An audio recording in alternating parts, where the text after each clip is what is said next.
Hi, I'm Jennifer Hill, your host here at Awake TV Network, and I'm so excited to have you here with us for an exciting new show with Dr. Deepak Chopra and Don Hoffman, entitled Synesthesia, Multiverse, the Virtual Tennis Court, and Goedel's Candy Store equals the case against reality.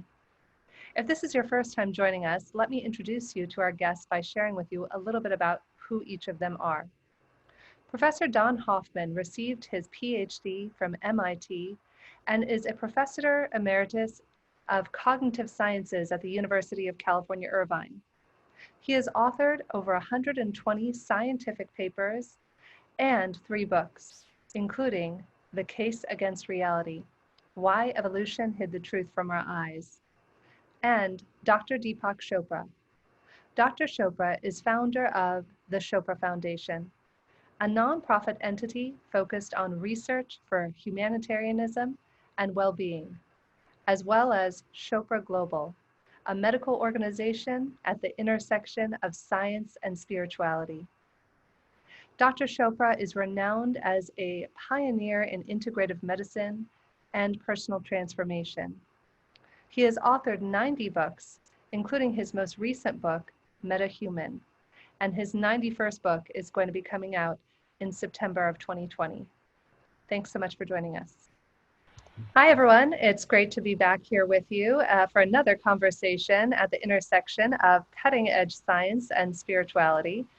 For those of you who have been joining us as we've gone along this journey, this is episode 9, and in last week's episode, we explored time-space and the fundamentals of reality. And we left last week talking about an area that Don Hoffman is an expert on, which is the area of synesthesia. From what I understand, the word synth means together, and aesthesia means perception. And Don Hoffman's book, The Case Against Reality, Why Evolution Hid the Truth from Our Eyes, focuses on fitness points, how we've evolved not to see the world as it truly is, but to see where we can get the most fitness points. So Don, in chapter 8 of your book, I know that you touch on to this idea of synesthesia. Can you tell our viewers a little bit more about what it is and how it relates to our perceptions of the world and how those perceptions might vary? Yes, it's a bit surprising, but about 4% of us have some aspect of perception that differs dramatically from what we would expect. So there are some people who, every time they hear a sound, they see a color display. And this is without drugs. This is just they whenever they enjoy music, they also enjoy a beautiful light display. And there are others who, every time they see a number, they see a color, or a letter, they'll see a color.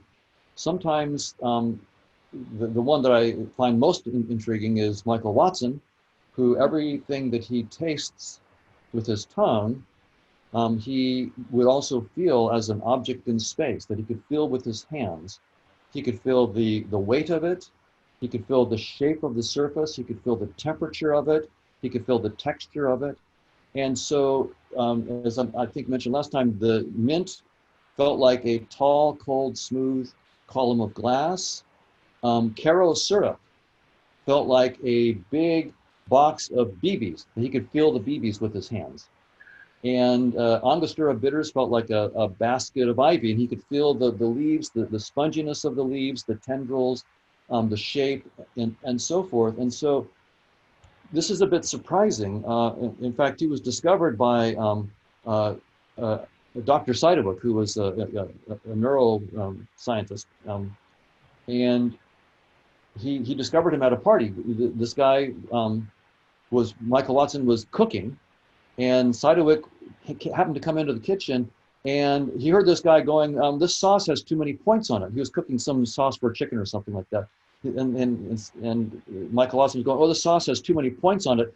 And Seidewijk said, what are you talking about? Because, that, and he said, oh, I didn't know you were there, but I can feel the sauce with my hands, and this sauce has too many points on it. So I need to change up the sauce so it doesn't have as many points on it. And as it turned out, he was a great cook. He had this extra sensory approach to taste that the rest of us don't have, that most of us would never even have expected is possible. How could every taste have a specific shape with a texture, a weight, a temperature? They all have all these properties. And from an evolutionary point of view, it's not surprising, right? From an evolutionary point of view, evolution is doing mutations, and our sensory systems are evolving. And so it's no surprise if we get new sensory systems that pop up. And, you know, in a world in which your culinary skills were really, really important for reproductive success, you could imagine that Michael Watson would have lots of children, and perhaps this would be the new way that all of us perceive, you know, the next generation or a few generations down would perceive taste. So synesthesia is a really interesting phenomena, and it really raises an important question that we can talk about if you want, which is, how do I know that the way you perceive the world is the same way that I perceive the world? We use language the same way, but maybe maybe what we could call this extreme synesthesia, right? Is it possible that if I could get inside your head and experience your experiences, like, you know, do a mind meld and really experience what you're experiencing, that I would find that your experiences are utterly synesthetic to mine in every respect, even beyond Michael Watson, right? Michael Watson's is a feeling of a shape with his hands. Well, I can feel a shape with my hands too. What if it's something that I've never experienced before? Like if I could get inside his head, I go, wow, that's completely psychedelic to me. I mean, it's utterly unlike anything I've ever had. Yeah, I think that's so interesting, Don. In the book you had talked, you gave so many great examples of synesthetics and synesthetes and how they approach and view life. And I know, Deepak, I think the reason that we wanted to do a show on this is because last week you were talking about I am, and we were talking about time travel and how I am constructs both the past and the future and is the construct of all consciousness and everything we see and experience. So from your perspective, Deepak, on the spiritual side of things, how would you explain the phenomenon of synesthetics and synesthesia? Well, first of all, thank you, Don. Thank you, Jennifer, for your question. And thank you, Don, for that amazing description of synesthesia. Actually, I got interested in what Don would call the case against reality as a result of reading about synesthesia and actually meeting one or two people who were synesthetes. And I have a friend at Psychology Today that we should bring in this conversation sometime. She's an editor there, and she actually is a synesthete herself, and maybe Don and you and I can have a conversation. Yes. Deepak, can you lean forward a little bit just so we can hear you better? Sometimes you look down and I can't hear you as well. So I just want to be sure we can all hear what you're saying. Psychology Today, got it. Saying I have an editor friend at Psychology Today who is a synesthete herself. Maybe we can bring her into one of these conversations because she would be very sympathetic to what Dawn just described, as she has had those experiences herself. So here is what I got out of synesthesia and getting interested in perception and my own meditation practices myself. And this is what became obvious to me. And after I finish, I'd like Don's comments on that as well, and yours as well, Jennifer. So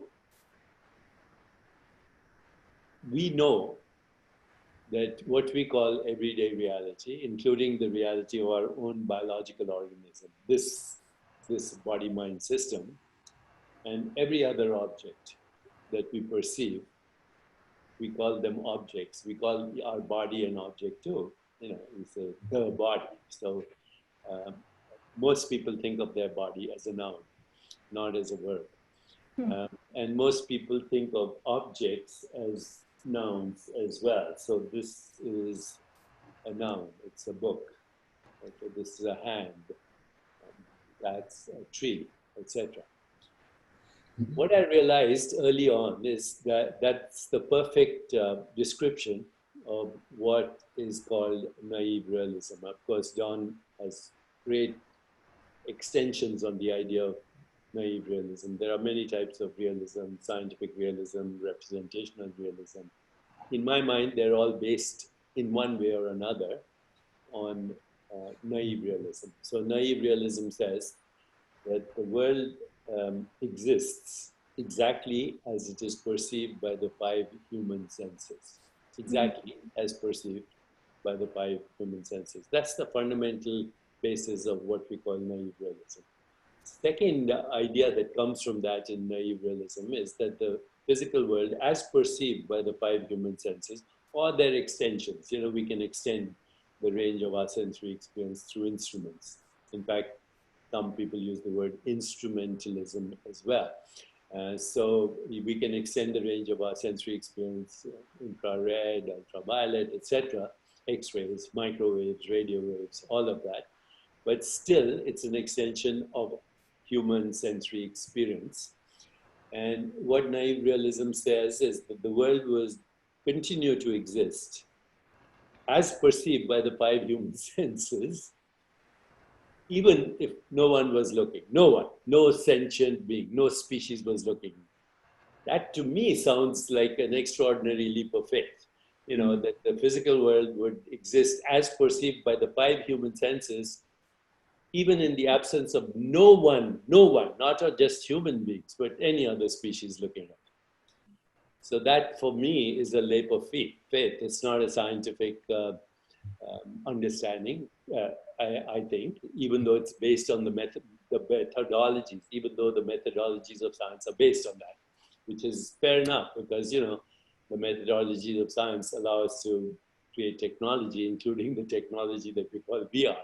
So we can't discount the methodologies of science, but yet this particular part seems a leap of faith. Now, hearing everything that Don has to say about synesthesia, that leap of faith, which we call naive realism, takes another leap of faith. Okay, it says that the physical world exists only as perceived by the five human senses. And the five human senses, this is a human trait. As soon as we experience something, whatever it is, you experience this. You say, what's this? Oh, it's an iPhone. What's this? It's a hand. What's this? It's a book. What's that or that? It's furniture. So as soon as we perceive something, we give a word to it, right? As soon as we give a word to it, we construct our observation. Before we construct the observation, this is a construction. It's not an observation. This is not a pure observation. A pure observation would be as a visual thing, a shape, a color, as contrasted to this shape, color, or form. That's it, visually. On the level of sensory experience that I call touch, it would be a sensation. That's it. Okay. It could be a smell. Yeah, it smells like leather, this thing, okay? It could be a taste. I could make a sound out of it too. The collection of all these, given a name, is an object. Oh, that's an iPhone. That's a hand. Okay. That's a rainbow. I like the rainbow especially because if you didn't have cones, you wouldn't see a rainbow. There are many organisms that don't have cones, the rods and cones in our retina. If you don't have cones, then there's no rainbow. There are many species that don't have a rainbow. There are humans that can't see rainbows. So the rainbow is a construct in the same way as this is, in the same way as this is, in the same way as this body is. But now... Oh, Deepak? Yeah, there we go. Sorry, we got a noise. Yeah. So now let's take this one step further. What is the world before you have a word for it? Okay. It doesn't exist. Well, it does. As qualia, it does. And as human qualia, it does. Qualia, though, Deepak, to be a contrarian, qualia in and of itself is a word that you're using to describe the thing. Because we have to communicate, we have to use words. Okay? But what is the source of that experience? Okay? What is the source of that experience? So Vedanta, Kashmiri Shaivism would say that the source of that experience, this is a human experience. iPhone is a human experience. What is it to a bat that navigates through the echo of ultrasound? I have no idea, okay? What is it to a honeybee that navigate? I have no idea. Actually, Don went even further. He says, I don't have no idea, even though we agree to call it an iPhone or a hand, we have no idea what your experience of it is. What I'm saying is, before you have a word, there's an experience. Okay, the experience, for lack of, I have to use words, it's qualia. Qualia to me means quality of awareness, period. Okay, however else anybody else might define it, to me, qualia means quality of awareness, and the qualia for different species are different. So their perceptual experience of the physical world, or what we call the physical world, is obviously different, Synesthesia goes even one step further. And, what I'm saying right now, as Don said, we go even further than that there is no physical world, period. And if the biological organism, this body, is part of the physical world, we presume it is, then this biological organism has no existence either as a physical entity. Now, science would say that the biological organism or anything is made of atoms. Atoms are particles. Particles are moving at lightning speeds around huge empty spaces. And even the particles are modified forms of waves of probability. That's science. But Vedanta would say even the waves and particles are human constructs for modes of knowing and experience, which are species specific and ultimately also become culture specific, because we have different words in different languages for some of the same experiences. So there is no physical world, period. There is no physical body. Let me finish. There's no physical body, period. The body is a process. As a fertilized ovum, it's an experience. As an embryo, it's an experience. It's as a baby, it's an experience. As a toddler, it's experience. As a young adult, old person, senile, maybe Alzheimer's patient, it's still an experience. So who or what is having that experience? Who or what is having that experience? So to complete this, Vedanta would say everything that Don has described as qualities of synesthesia, heaviness, sounds, colors, fragrances, flavors, textures, all of those are qualities of experience. They're not, you can't find a location in space-time for a qualia. Where is the experience of the smell of garlic in the physical world? Where is the experience of the taste of onions in the physical world? And when we start asking these questions, it becomes obvious there's no such thing as a physical world or a physical body, and that all our constructs, birth, death, everything, are based on a misperception. And the perception is a learned human perception. At least humans, we give words, and then we are frozen into that perception as reality. So, final thing is, if we understand this, then this is the ultimate case against all forms of so-called reality. The only reality is pure consciousness, not even human consciousness. So pure consciousness, as defined in the Vedantic tradition, even in Buddhism, and even in Kashmir Shaivism, pure consciousness is not species specific. Okay, it's basically a formless, spaceless, borderless, timeless field of possibilities. Number one, period. It's impersonal. Number two, it's a field of pure creativity. Number three, it's a field of pure uncertainty, unpredictability. Number four, it's the source of intention and attention, which gives a species-specific experience. So all forms of perception, species-specific, are like branches of a tree that have their source in pure consciousness, which is the only reality. And furthermore, these entangled perceptual experiences of different species are the matrix that projects the multiverse. I'm going all the way now, okay? I'm going all the way. Matrix that objects multiverse because each sentient being is a universe unto itself, okay? Based on its modes of knowing. I want to ask you about that though, because that's where I was going to go with this as well, is there's so many directions we can take this conversation. When you're talking about a multiverse, we're talking about each person almost being their own universe, and then you're saying you have this one consciousness. So how do you reconcile having a multiverse as a possibility and also having pure consciousness simultaneously be possible? And the question that I'm really interested in, which ties into Don's book too, is with respect to fitness points and evolution, where does evolution fall into the multiverse and into the idea of pure consciousness? So I would love Don's thoughts on that, if you don't mind, Deepak.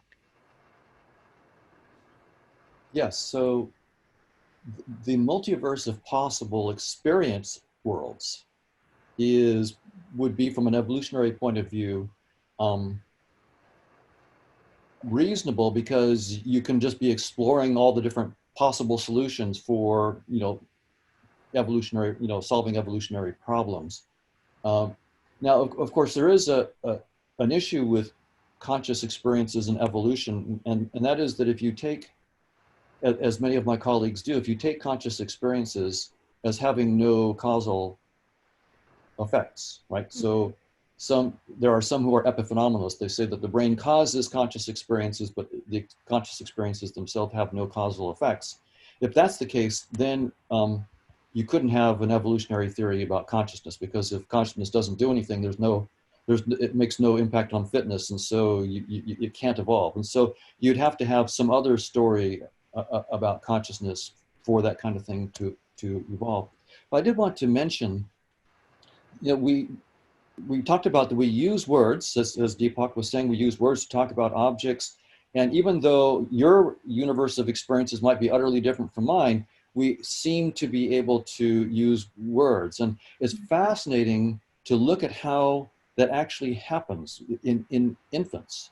Mm. So at roughly, when you're 12 to 15 months of age, right, your mom and your dad can start to point to objects and name them, right? You might, a baby might be sitting there with his mother, and there's a rabbit, and the mother might point and say rabbit, and at the right age, the kid gets it. We call this learning by ostensive definition. So, and if you think about that, it's miraculous, because when mother is pointing to a rabbit and saying rabbit, and the kid gets it, think about all the things that the kid could be thinking about. It could be the color of the rabbit. Does she mean white? It could be the ear of the rabbit. It could be the fact that it's furry.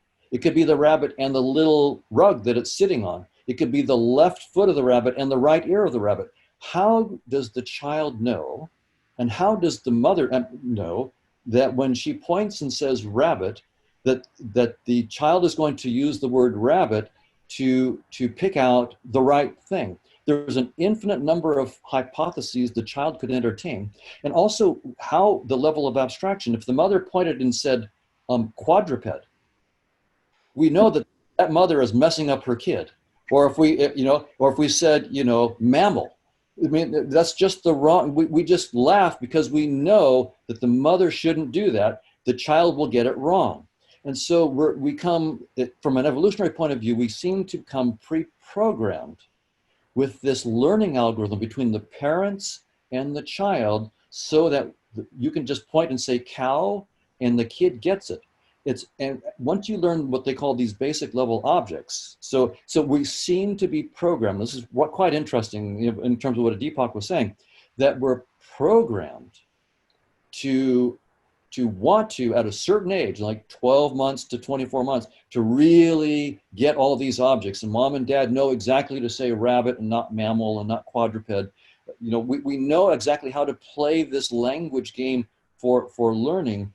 Now, during the first 12 months of life, what's happened apparently, and this is a really interesting discussion as well, we know a lot about how the child's visual system develops, how they see in 3D, how they get stereo vision, how they get motion perception, how they learn to carve the world into objects. It's once the visual system of the brain of the, I'm now speaking in neural terms, once the visual system has matured to a certain point where you actually can carve the world into objects, then we can play this language game.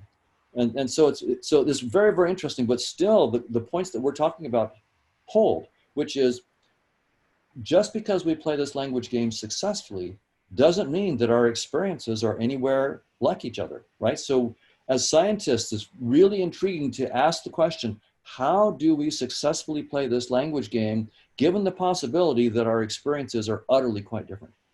So, Don, I have a quick question before we go to you, Deepak, on that. It occurred to me when I was very, very young, I had the opportunity to go to a school, and my parents were interviewing this school. And at the school, the head of it did not believe in using the word no. She thought that under no circumstance I just went and said it, that you should say the word no. And that's how she raised her children. And she taught at this very special school. And her children all went on to be Rhodes Scholars and ridiculously intelligent. So the question I have for both of you is, what is to say that programming rabbit is the right thing to begin with when there are infinite possibilities? Why even stick with rabbit? Why not move beyond the confines? And it ties into a second question I have. In further or prior episodes, we've explored the concept of moving beyond space-time and no existence of space-time, in which perhaps all versions of us exist simultaneously. So perhaps that's why it's easier to perceive rabbit rather than mammal, because all versions of us have existed. We're just particularly aware in that instance of that 12-month-old self, and we still have access to all the knowledge of all the other versions of ourselves that knew rabbit otherwise. Does that make sense? Right. I'll say for a little bit from the science side on this, and then, so it turns out that we have this, it's a fundamental problem of induction. That's what from the scientist's point of view, we have this problem of induction. The mother is pointing and saying something, or the father is pointing and saying something, and the kid has an infinite number of hypotheses that it could entertain about what mom it means, right? Because we're not born knowing what the word rabbit means. And so we have to figure out, what does mom or dad mean by that word? And since there's an infinite range of potential meanings for that, we have to be built in with certain assumptions. Both the parents and the child apparently are born with these built-in assumptions. Also, when we play the game of learning the structure of our language, this is a point that was that's been made by Noam Chomsky, right? That if I am born in France, I'll learn French, even if I'm not of French heritage. If I'm born in Russia, I will learn Russian. I will learn the syntax, but if I try to teach my children Pascal or Fortran or C++, if you try to do that, if you speak to your child in C++, they will never get it and you will mess up your child. So we have this, and the reason is we are built with these prior assumptions. Because there's an infinite range of hypotheses, we only entertain certain hypotheses. So in some sense, the answer from this point of view to your question, Jennifer, is the reason we have to do it this way is because the child is pre-programmed only to learn in certain ways. So that's another, and from an inductive point of view, because there's an infinite range of possibilities, it's no surprise that we have to be biased to certain kinds of inferences and not others. Otherwise, we could never get anywhere. Okay, back to you, Deepak. Okay, everything that Don says is on target as far as I'm concerned. So in Vedantic and non-dual systems, evolution actually is used as a word, but it is the creative play of pure consciousness. So it's the creative play of pure consciousness. Biological organisms are modes of knowing. They're not knowers. This is a mode of knowing, similar to a caterpillar, which has a different mode of knowing, or a dolphin, which is a different mode of knowing, etc. So these are modes of knowing, and they are actually processes. The knowers are innumerable entangled, differentiated aspects of pure consciousness. So if you think of pure consciousness as infinite possibilities, in fact, in Vedanta, the word ignorance is used as ignorance is the veil of perception that hides the truth. Because in order to perceive something, you have to ignore everything else. Anytime you perceive an object, you know, the word that we used earlier, okay, that's a giraffe, that's a rabbit. As soon as you use that word, you have to ignore all other possibilities. Yet, those possibilities are actually exist as perceptual windows in other species. So, these perceptual windows have their common root in pure consciousness. And pure consciousness, through these perceptual windows, is present everywhere, knows everything, and perceives everything in all its different entanglements and all its different forms. So it's omnipresent as awareness. It's omniscient in that it knows different forms of perception through species. Okay? Omnipresent, omniscient, and omnipotent, because it is the energy or the force of intention and attention that takes all these possibilities and makes this possibility. What's the advantage of knowing this? The advantage of knowing this is then even the brain, which we invoke all the time as the source of experience, you understand that the brain is also an experience. It's no different from any other experience. Even the neural correlate of the experience is an experience. Okay, so you can't get behind experience or knowing. And the only mode of knowing we have is the human mode of knowing. And even there we have problems. It's synesthesia, and is it unique to you or unique to somebody else, etc. Is it your universe or somebody else's or a shared universe? These are issues that crop up. Now, one thing that Don said, with all that we have learned today, is if we buy the case against realism, then extrasensory perception, precognition, memories of other lifetimes, or even experiences of other species, okay, non-local experiences, all become easily explainable. When I go to science conferences, people are always criticizing extrasensory perception, so-called out-of-body experience. And I ask them, can you explain an in-body experience? Nobody can explain an in-body experience. Okay, we can't explain any experience if we go with the superstition of matter. We cannot explain any experience, okay? So the advantage of understanding this both experientially and actually cognitively is to understand we have access to other modes of experience if we understand that what we are calling ignorance is the veil of a species-specific bandwidth of perception that actually ignores everything else.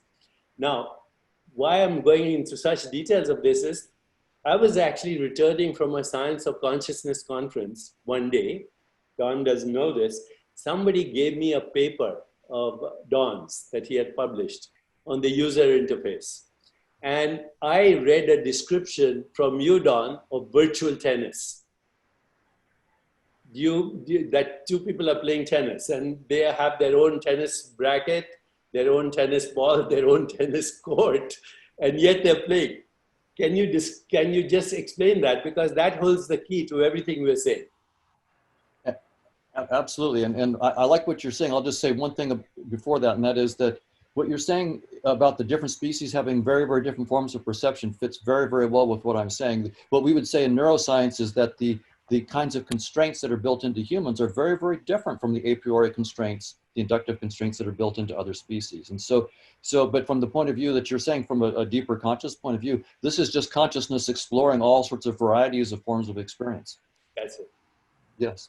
So yeah, the virtual reality tennis game is useful in these kinds of contexts because it gets at our deep intuitions about reality and why we believe that what we see is real and exists independent of us. If I show you a tennis ball and I say, look, this tennis ball, of course, is real. And you go, well, why do you think it's real? Well, if I take the tennis ball and I, put it on the ground and look over there, I can't see it, but you can tell me that it's there. You can look and see if it's still there.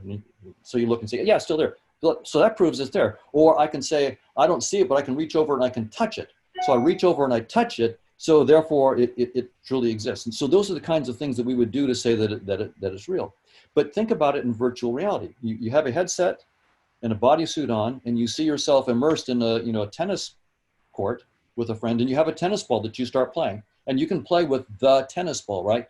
I hit the green tennis ball, and you hit the green tennis ball back to me.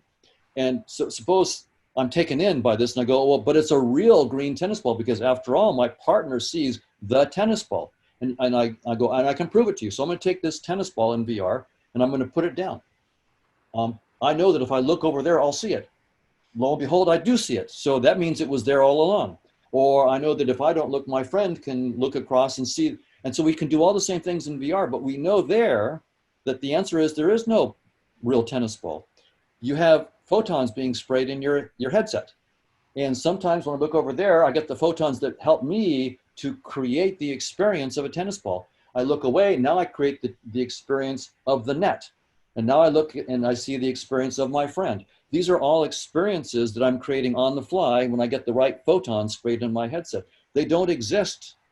That tennis ball doesn't exist when I don't look.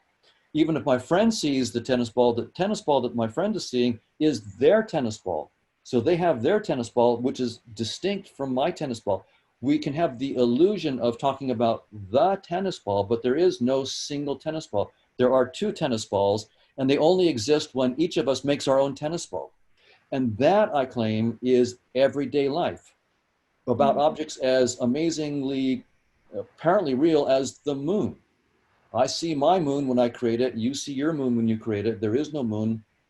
There is something that exists, right? I'm not saying that there's nothing that exists. There is something that exists. In the virtual reality case, there is something that exists in that metaphor. It's not a tennis ball. In that case, it was a supercomputer, right? There's some supercomputer that's controlling all the photons that are being sprayed to our headset. So there's a reality that's utterly unlike a green tennis ball. And that's what I'm proposing here, is that space and time and physical objects are just our headset. That's a virtual reality. There is a deeper reality, and this is where Deepak and I deeply agree, which it's consciousness and conscious experiences. As a scientist, I of course want to put mathematics into that, into those words. I want to have a mathematical model of it. But we're talking at the same level about the same thing. There's this deep structure outside of space and time. Space, time, and objects are just our virtual reality headset. We create all the physical stuff we see on the fly, and we delete it when we don't need it. Incredible. So let's take it on the level of experience. We've now understood it on the level of science, but let's take it on the level of experience. So this, when I look at this is a perceptual snapshot. When I look at this is another perceptual snapshot. In between is what I call space. So actually, and also time, because, from this look to this look is time. Space-time is here, in between, okay? This is a perceptual snapshot. This is a perceptual snapshot. This is space-time. But let's say I took away all the objects. Then the experience of space-time would also disappear. Okay, so this is what in Vedanta is called the Akashic field, or the field of consciousness, which is beyond space-time. Okay, because space-time is also an experience. Like these objects are experiences, space-time is also an experience. So who am I? Who are you? We are that entity which is spaceless, timeless, and therefore inconceivable. Because everything that we conceive and imagine, other than mathematics, I think, is based on perceptual experiences, visually.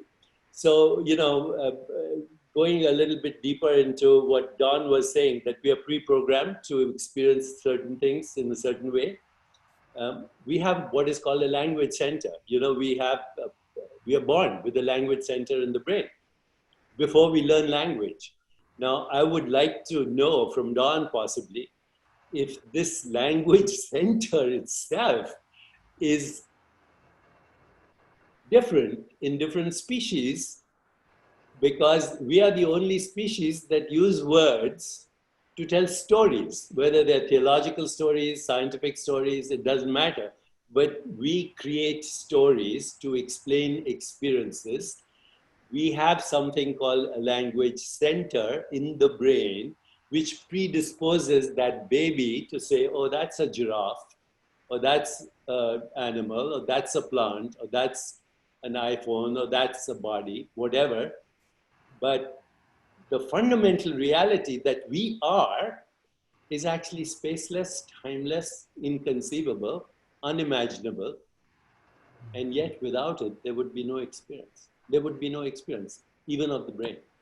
Deepak, if you're open to it, I would love to have maybe our 10th and final episode in this series be focused on programming. I know one of the topics that Don talked about in his book on synesthesia is the idea of genetics and how even synesthesia can be a genetic thing that's passed down from one family member to another. It could be fascinating to spend our last episode talking about how we're programmed, both from a scientific genetic standpoint and even the language center you just referenced, Deepak, and then talking about the spiritual side of doing the unprogramming, to your point, Deepak, to tap into our infinite wholeness, wellness. I think that could be a really fascinating way to close things out if you guys are game for it. I'm totally open to it, but I have one question here for Don as well as for you, is that if we understand ourselves as pure consciousness, Okay. and if we understand, you just mentioned genetics. So, you know, only 25,000 genes in your body are human genes. We know that right now. That's less than 1% of the total gene population in your body is human. The rest is entangled microbiome of the planet. So I believe that the entangled microbiome of the planet, which applies to diversity of biological organisms, is the clue. The entangled microbiome is the symbolic signature of entangled diversity of experiences in pure consciousness. Don, I'm going to leave it to you to comment on that first. Oh, I think that this is a very, very interesting and deep issue that this gets back to something we talked about before from the point of view of a theory of consciousness. As a scientist, I've been working on a mathematical model of consciousness. And as a scientist, one question I have is, you know, if there's a dynamics of consciousness, what is it about? What, you know, why should consciousness be doing something as opposed to nothing, right? And the ultimate answer right now is I don't know. But as a scientist, I try to postulate certain ideas. And I mentioned Gödel's candy store, Gödel's incompleteness theorem, right? The Gödel is saying that there's an infinite variety of mathematical structures to explore, and that in principle it's never ending, that exploration. And if consciousness is all there is, then mathematical structure is only about the potential forms of consciousness and conscious experiences. And that would provide a framework for thinking about why there's a dynamics of consciousness. Why are we exploring? And so each of the different kinds of little programming we've been talking about is us looking at one little part of the candy store, right? And so there's going to be an infinite variety. And so somehow maybe we could reinterpret, now this is really going far, but somehow maybe we could reinterpret genetics. See, genetics from an evolutionary point of view seems to be the code that is sort of guiding the search, right? It's sort of guiding the search through the space. The way we think about it is the various kinds of bodies and strategies of various organisms in various niches. But you can think of it more abstractly as a search. So why not think about genes and so forth in this bigger picture? And, you know, I have to think about this, but as the physicalist projection of the deeper algorithm of consciousness for exploring all of Gödel's candy store, all the possible varieties of consciousness. So what it's really about is exploring the varieties of consciousness. What we see that projected to in space-time is genes and organisms with different strategies in different niches. Really interesting direction to explore. Very good, because what Vedanta would say to this, what Don just said, he said, why does consciousness create experiences, or something like that. Vedanta would say it's the business of consciousness to be conscious. And because it's the business of consciousness to be conscious, it expresses itself with maximum, almost infinite diversity of experiences. And it knows itself through its experiences. So consciousness knows itself by creating the experience of subject and object. In reality, there is no seer and there is no scenery. Every seeing generates its own seer and scenery. Right. Eternally and forever with maximum diversity. Right. So if you guys are game, we will have our 10th and final episode, which I thank you so much for everybody who's been on this journey with us, playing with this concept of consciousness from both the spiritual and the scientific perspective. We will explore genetics both from the spiritual standpoint, from, as Don just mentioned, Goedel's candy store, and exploring all the different ways. This is all, we could discuss it infinitely. Okay, Deepak, do you have a thought? The title, okay? Okay, let's hear it. Synesthesia, Okay. virtual tennis, Goedel candy store, and the case against reality. Goedel candy store, and the case against reality. Okay. So got it. Synesthesia. Add one more. Synesthesia, Virtual tennis. multiverse, Goedel's candy store, and whatever else I said, and the case against reality. Because all of those add up to the case against reality. Ah. I love it, Deepak. As always, it's never a dull moment with each of you gentlemen. Don, see you soon. Thank you guys both. Thank you everybody who tuned in today. Have a wonderful rest of your week.